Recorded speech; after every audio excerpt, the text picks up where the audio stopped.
कि 7 महीने की सरकार हो चुकी है और 7 महीने की सरकार में अभी भी हम विधानसभा में कुछ बोलते हैं तो जवाब नहीं आता और कहते हैं कि हम आपकी जांच कराएं। अरे भाई 7 महीने तक तुम्हारे जो जांचें करानी थी और करा लो, और जांचें भी कराते और काम भी कराओ, पर काम आता नहीं है और जांचों की बात करके विपक्ष को दबाना चाहते हैं।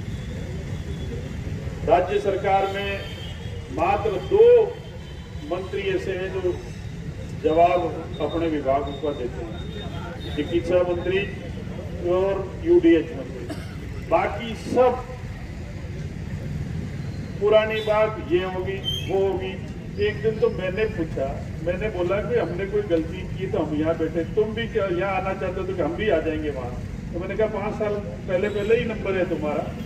ये ऐसी भाषाएं बोलते हैं और प्रदेश में पहली बार 7 महीनों के अंदर 2000 महिलाओं के साथ में अत्याचार हुआ है।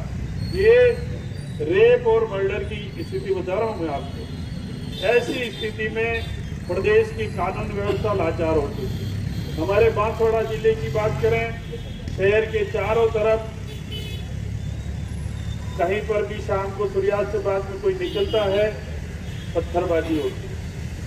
और भारतीय जनता पार्टी के लोग शासन की बात तो नहीं करते और कहते कि ये तो माफ बदले कर। अरे सरकार तुम्हारी है, सीआई तुम्हारा है, एसपी तुम्हारा है, पुलिस वाला तुम्हारे हैं, कोई भी करे, जो भी कानून हाथ में पकड़ के अंदर करो। पर नहीं, उनको कानून और शासन चलाने आता नहीं है। विरोध में भारतीय जनता पार्टी विरोध कर सकती है। आज शहर का आदमी खुश है कि भारतीय जनता पार्टी की सरकार बनी। अरे मेरे भाई, सबसे ज्यादा अगर बिजली का चार्ज बढ़ा है तो तुम्हारे माथे पे लिखा गया है ब्लू चार्ज और बिजली के यूनिटों का। अब आप सोच सकते हो कि राजस्थान की सरकार किस हालात में। यहाँ एक दिन अखबार में आया था कि जो पेंशनधारी है वो लिख रहे हैं कि भाई हमारे को दवाइयां तो उपलब्ध करा दो। कहाँ गई वो चिरंजीवी योजना, अशोक गहलोत की योजना, जो 25 लाख रुपए में इलाज होता था। कई परिवारों में कई माता बहनें और कई बड़े बुजुर्गों के घुटने भी बदल गए और वो आज चल फिर रहे। आज की स्थिति है कि इस हॉस्पिटल में कांग्रेस पार्टी में 700 दवाइयां फ्री थी और अभी जाओ तो यहाँ 150 दवाइयां नहीं मिल रही है। ऐसी हालात में ये 4 साल कैसे निकाले वो जनता को निर्णय करना है। आने वाले समय में कांग्रेस पार्टी जनता के लिए खड़ी है और जनता को कहीं किसी भी सूरत में जनता की हर मुसीबत में कांग्रेस पार्टी का हर कार्यकर्ता खड़ा है। मैं उसी के साथ में दूसरी बात भी कहना चाहता हूं, यहाँ कहीं सरपंच साथी भी है और सरपंच साथी आके खड़े हैं, डर रहे हैं कि जांच करा देगी जिला प्रमुख, जांच करा देंगे भारतीय जनता पार्टी के नेता। दिमाग से निकाल दो और काम कर दो। और उस जिला परिषद में भी कहना चाहता हूँ, नेताओं को भी कहना चाहता हूँ कि तुम्हारे में दम हो तो हमारे सरपंच की एक भी उंगली उठा के देख लो। अर्जुन बामनिया उस सरपंच के पीठ के पीछे खड़ा है। किसी भी पूरे जिले में, चाहे वो बागीदोरा हो, चाहे वो बांसवाड़ा हो, चाहे कुशलगढ़ हो, ये तमाम कार्यकर्ता साथियों को कहना चाहता हूँ कि कोई भी सरपंच किसी भी तरह से डरने की जरूरत नहीं है। और अगर किसी की जांच कराते हैं तो मैं कहना चाहता हूं इस कांग्रेस के कार्यकर्ता के नाते, 25 साल की जिला परिषद में जो एक साल में 5161 लाख रुपए तुम्हारे वहां आए थे, पैसे कहां गए उसका हिसाब भी हम पूछेंगे सरपंच बाद में। ये हिसाब भी हम देव भाई पूछेंगे। ये क्षमता है हमारे में। हम इतने दिन तो सोचते थे ये कांग्रेस पार्टी की जिला प्रमुख है और तुम्हारे में दम है।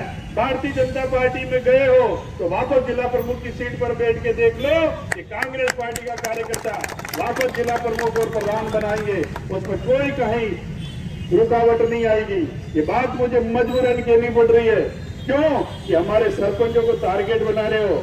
भाई धन सिंह जी, तुम मंत्री थे, इस बांसवाड़ा विधानसभा में तुम्हारे काम और मेरे काम गिना दो। चौराहे पे खड़े हो जाओ, अगर तेरे काम ज्यादा किए हैं तो मैं अर्जुन बामनिया तेरे सामने, इस बांसवाड़ा की जनता के सामने इस्तीफा देके घर चला जाऊंगा। तो उस समय तेने विधायक मत का पैसा मात्र 6 पंचायतों में दिया है। मेरे पास में रिकॉर्ड है भाई, बिना रिकॉर्ड की बात नहीं करता। और वो ये कहे कि मेरा सरपंच चोर है, मेरा सरपंच जनता ने चुना है, उस सरपंच को जनता ने बनाया है, 4 बार बनाया है, 2 बार बनाया है, 1 बार बनाया है। वो उस पंचायत की जनता से पूछो कि उस सरपंच ने कितना काम किया। तुम्हारा काम नहीं है, तुम अपने काम भी बताओ ताकि हम भी आपको पूछ सकें कि तुमने क्या किया है। इसी तरह जिला परिषद में भी मैं कहना चाहूं, इसलिए साथियों मैं आपसे कहना चाहता हूं और पत्रकार साथियों से भी कहना चाहूं, लिखिए आप जो मैं बोला हूं और कहिए, पूछिए। जनता बांसवाड़ा की पूछना चाहती है कि तुमने क्या काम किया। बांसवाड़ा की जनता केंद्र राज्य सरकार से पूछना चाहती है कि बिजली का चार्ज क्यों बढ़ाया और यह कानून व्यवस्था लाचार क्यों है। ये बांसवाड़ा के अर्जुन बामनिया नहीं, बांसवाड़ा की जनता पूछना चाहती भजनलाल सरकार को, पर्ची से बने हो, अभी भी पर्चियां चल रही है, ये चलने वाला नहीं है आगे। ये आगे जनता आपको जवाब दे करके पूछेगी। यही बात कहूंगा, लंबी बात में नहीं कहूंगा। मैं यही बात कहते हुए सभी कार्यकर्ता साथियों से भी कहूंगा कि कमर कस लो, लड़ाई तो लड़नी है। और लड़ाई लड़ने के साथ साथ ये भी नहीं हो कि हम पंचायत राज में, नगर पालिका चुनाव में पीछे हो जाए। मैं आप सभी से आश्वस्त करना चाहता हूं, आश्वस्त इस बात का कि कांग्रेस पार्टी आपके साथ में है। किसी भी पंचायत में से कहीं पर भी जाना पड़े, जा करके प्रधान और हम जिला प्रमुख और नगर पालिका सभापति हम बनाएंगे, उसको कोई रोक नहीं सकता। क्यों कि जनता जाग चुकी है, जनता सोच रही है कि कौन हमारा विकास कर सकता है। अब मेरा भाई मुकेश जी बोल रहे थे कि शहर में सड़कों पे खड्डे हैं, शहर में बिजली नहीं है, शहर में कानून व्यवस्था लाचार है। आज कहना चाहूं कि पिछले 5 साल का मुकेश भाई रिकॉर्ड उठा के देख लो कि 5 साल में क्या हुआ। और 5 साल की बराबर ये 7 महीने ही कर रहा है कानून व्यवस्था खड्डों के लिए। और किसान भाई हमारा तरस रहा है, किसान भाई को खाद समय पे नहीं मिल रहा है। हम सब किसान के बेटे हैं, किसान परिवार से हैं। जिला प्रशासन और माननीय राजस्थान सरकार से मांग करते हैं कि हमारे किसान को खाद समय पे मिलना चाहिए, खाद की उपलब्धता कराइए। और किसान की मदद की बात कर रहे हो तो किसान को मदद करने की बात करो। हमारी सरकार ने किसान को 2000 यूनिट बिजली माफ की थी और उस बिजली माफ का भी तुमने हटा दिया। तो हम पूछना चाहते हैं कि किसान को कहां ले जाना चाहते हैं। राजीव गांधी युवा मित्र 5000 सरकार बैठते ही दूसरे दिन उन 5000 लोगों का गला दबा दिया। उन 5000 लोगों को उन्होंने मांग मांगी, लाठीचार्ज किया। और आज पंचायत राज में भी राजस्थान सरकार के जो हिस्सा राशि है वो पंचायत राज में भी नहीं आ रही। और शहरों के अंदर माननीय मुख्यमंत्री जी अशोक गहलोत जी ने इंदिरा गांधी रोजगार योजना चालू की थी, उस पर भी भत्ता बिठा दिया, उसको भी बंद कर दिया। तो ये शहर की जनता, गरीब जनता कहाँ जाएगी, ये पूछना चाहती है बांसवाड़ा की जनता, ये पूछना चाहती है राजस्थान की जनता। यही बात मैं कहूंगा। आप सब साथी गुजारे, उसके लिए आप सबको बहुत बहुत धन्यवाद। आगे और लड़ाई लड़ेंगे और आगे और कांग्रेस पार्टी आम जनता की समस्या को उठाकर तत्पर है। धन्यवाद। जय हिंद।